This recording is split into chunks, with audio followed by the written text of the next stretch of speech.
So, mayong buntag mga katiits, no? Akong i-share sa inyo ha kung ano ba ang mga load sa ato ang gamit. So, aking ipakita sa inyo ha mga katiits. Itong mga pang-load natin. Ito mga katiits, kaunti lang ang gikuha natin kasi nandoon sa kubo sa pispan ang ating mga pang-load sa ating gamit. Isang sako doon. So nagdala lang ako ng kaunti. Ganinang umaga nagkuha ako doon sa pispan. So aking ipakita sa inyo ang mga load. So ang load nito katiits, ito stainless. Huwag kayo gumamit ng copper. Kasi ang copper mag-detect pa rin ng highly mineralized at anti-decoy. So yung stainless ang gamitin ninyo na hindi dumikit sa magnet. Tapos ito ang mga load natin mga katiits. Ito first class ito katiits na anti-decoy simento.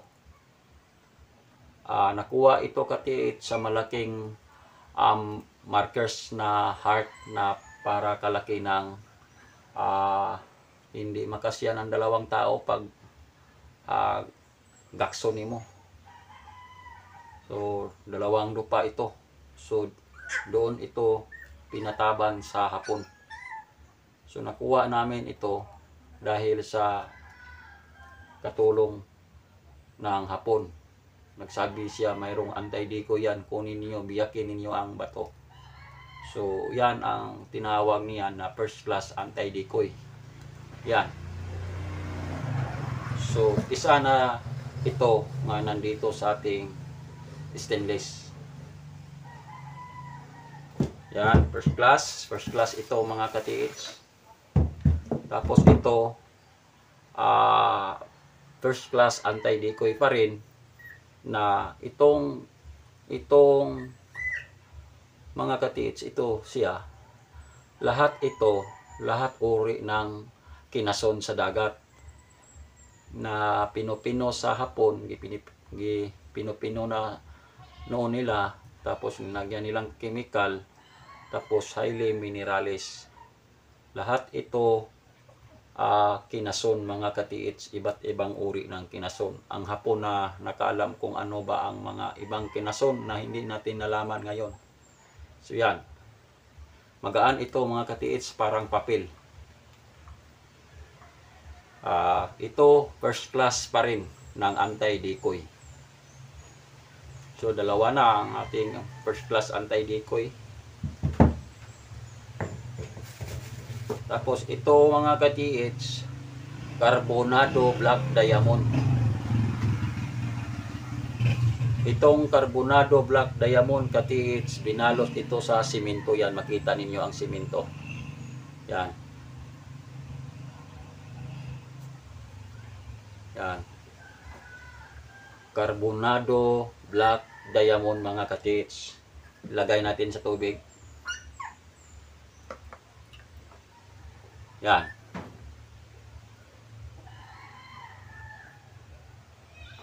May halo itong anti-detector mga katiits. Take note, yan ang pangbala natin dito. Ikaapat, limestone na mayroong anti-detector, halo ng simento at chemical at limestone. Ito ang anti-detector na may highly mineralized mga katiits. Ilagay natin sa tubig.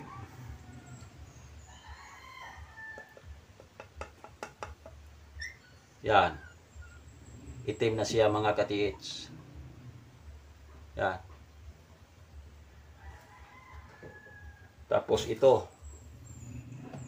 Kabilyada mula sa butas ng 60 feet mga katiits. Kabilyada na kamating sa ilalim.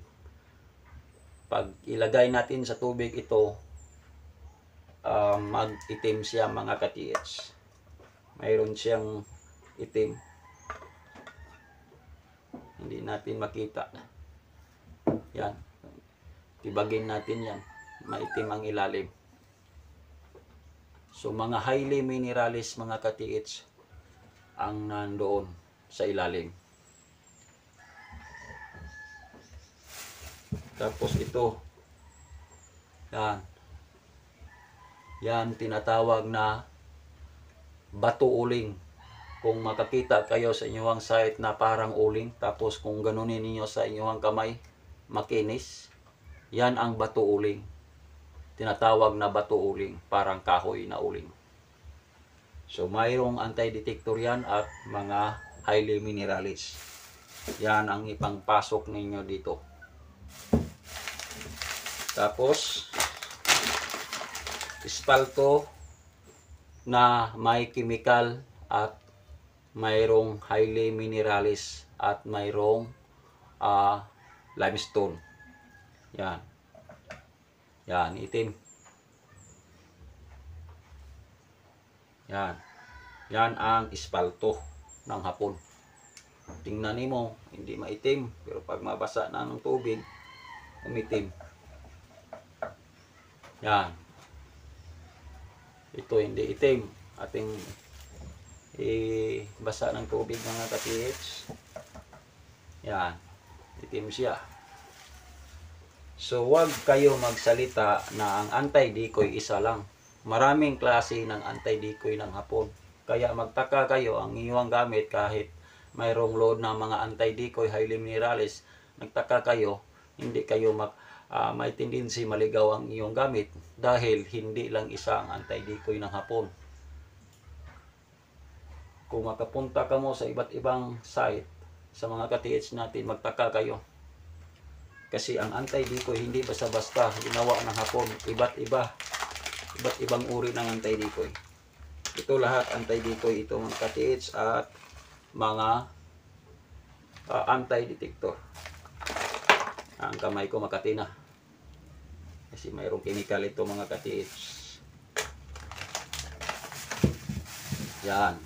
Ito katiits, kung nakakita kayo nito, kung sino naka-vlog nito at nakakuntit, itong bato mamahalin ito katiits. Yan o. Simento siya.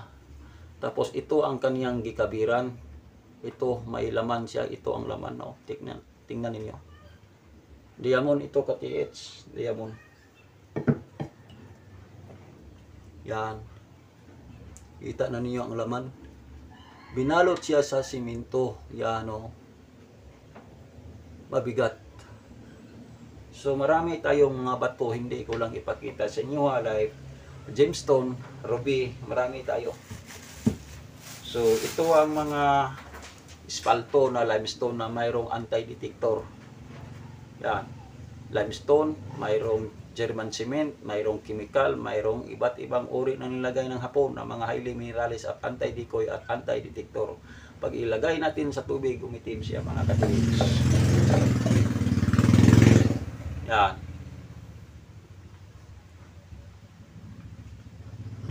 So ganun tayo, nakaalam tayo nito dahil sa tinuro sa hapon natin. So ano pa ba ang dapat ninyong ilagay nito sa inyong stainless? Mayroon kayong ilagay na tubig. Butangan ninyo tubig ito mga katiits. Kaya nakalak. Tapos kahoy na sinukuan. Yan. May cross sa gitna. I-search niyo sa YouTube kung ano ba ang kahoy na sinukuan. Yan. Yan ang aksol nito katiits. Ang aksol natin dito, kahoy ng sinukuan. Ibig sabihin, susuko lahat. At hindi ma-manipulize ang imuhang detector. Hindi manipulize sa mga elemento sa area, kung critical area. Yan ang kahoy na sinukuan. Marami tayong kahoy na sinukuan mga katiits. Yan. Ilagay natin siya sa ating detector. Kahit sa ilalim. Dahil ang cross na kahoy na sinukuan, susuko lahat yan. Yoyoko. Kahit ang ating Panginoon sa cross siya linansang, namatay. Yan. Kahoy na sinukuan yan. I-search lang niyo sa YouTube ano bang klaseng kahoy sinukuan para makaalam kayo. Yan. Mayroon naman ito.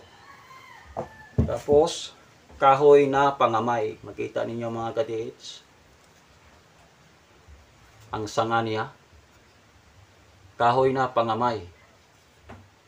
Lagay naman natin dito. Tapos, niyog na one eye. Ibig sabihin, makakita ang imuhang detector kahit mayroon elemento sa area. Hindi manipulize. Yan. Bibig, mata. So, one eye. So, mayroon naman ito. Ang wala ninyo nakita dito, pusporo ng Dr. Sirizal, pito-pito, pito dire, pito dito. At bateri na buhay, tapos lupa, buhangin sa sapa, buhangin sa dagat, at lupa, tapos uling ng kahoy, uling ng bagol. Yan ang ilagay natin dito. Pinakamaraming load ito katiits. Kaya kapag ako mag-detect, hindi ko na lang yun magsabi sa inyo pa kung ano ba ang pinakadabis at ang gamit. At mayroon pa rin itong spiritual na pulong na panghadlok, pangpangiway sa mga yutanon, sa yuta, sa kakahuyan, sa kalasangan, at labi na sa mga tao sa tubig nga dili makita, na siya'y spiritual sa ilalim mga katiits nga gilagay natin nga gisulat siya sa ballpen na gikuan sa Vampifar. So kaya ang ating gamit, kahit marami pang elemento, hindi ito nila kayang yakapin. Hindi ito nila kayang inobilize dahil maraming dipinsa. Ibig sabihin, mayroong dipinsa ang atuang detektor. Yan ang pinakadabis natin na treasure hunter. So hindi na ako magsalita pa sa lahat ng mga gadget. Hindi ko na lang yun magsabi kasi marami nang na-encounter nito mga katiits. Maniwala kayo o sa hindi. Marami nang na-encounter nito nga iba't ibang uri ng mga gadget na nagkantidad ng 500,000. Hindi sila makatalo nito sa ating gamit. So yan lang ikasabi ko sa inyo So yan lang no. Ang mag-PM sa kuha nga gusto magpadala ng antena at saka bearing. Yan lang ang inyong kay sobrang busy, lalong-lalo na ngayon. Ako ra dito sa bahay, galing pa ako sa lakad. Ako lang isa dito sa bahay. So yan lang no, ang lahat ng nag-PM sa akin. Abang-abang lang yun mo mga katiits. Kaya hindi yun basta-basta ang pag-treasure. Yan lang ikasabi ko sa inyo Kahit mayroong markers ang inyong digging site, hindi ninyo alam nga ang mga markers, dapyas kayo naghukay dahil sa mga anti-detector at highly mineralized at anti-decoy nilagay ng hapon. Kasi ang butas ng hapon sobrang laki. Kahit pa magsabi pa inyong mga gadget na nandoon, pero lihis kayo dahil sa inyong gamit nga mag-detect ng highly mineralized. Dahil wala silang pareho sa atin na mga pangload. So itong mga pangload natin mga katiits, nakuha ito sa hukay. At marami pang akong ipakita sa inyo sa sunod na lang nga video. So maraming salamat mga katiits no. Abang-abang lang yun mo mga katiits. Kasi hindi yun ito na basta-basta ang mga load. Nakita na ninyo at nakita na ninyo ang mga depensa sa tuwang detector na hindi basta-basta mayakap, hindi basta-basta manipulize sa mga elemento.